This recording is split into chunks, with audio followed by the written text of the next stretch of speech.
వికారాబాద్ జిల్లా పరిగి మున్సిపల్ ఎన్నికల్లో భాగంగా 15, 16, 17 వార్డుల్లో మాజీ ఎమ్మెల్యే కొప్పుల మహేష్ రెడ్డి ప్రచారం నిర్వహించారు.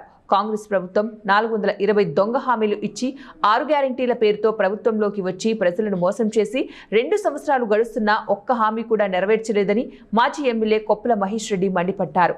గతంలో 15 కోట్లతో అభివృద్ధి చేశాం, తర్వాత 25 కోట్ల నిధులు తెచ్చి అభివృద్ధి చేస్తూ ఉండగా ఎన్నికలు రావడంతో ఆ నిధులు ఆగిపోయాయన్నారు.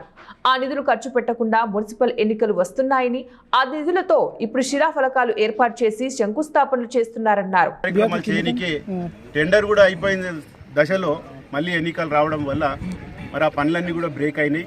కానీ గడిచినటువంటి 2 సంవత్సరాల్లో ఆ 25 కోట్ల పనుల గురించి ఇప్పటివరకు కూడా పనులు ప్రారంభించకుండా ఎక్కడ పోతే అక్కడ శిలాఫలకాలు ఎన్నికలు వచ్చినాయని చెప్పి ఇప్పుడు అన్నీ కూడా శిలాఫలకాలు వేస్తుండ్రు. గతంలో ఇంటిగ్రేటెడ్ మార్కెట్ కానీ ఇవన్నీ కూడా తీసుకొచ్చినాం. శ్మశాన వాటికలు కానీ అలా హరితహారం కానీ పెద్ద ఎత్తున పరిగి మున్సిపాలిటీ అనేక అభివృద్ధి చేసినాం.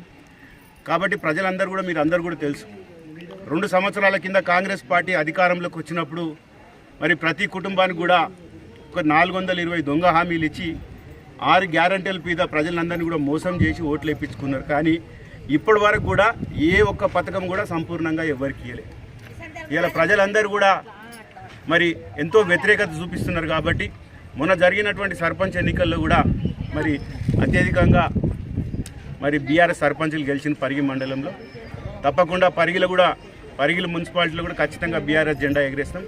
కారు గుర్తు కోటేసి మరి 15వ వార్డులో శ్రీనివాస్ని కానీ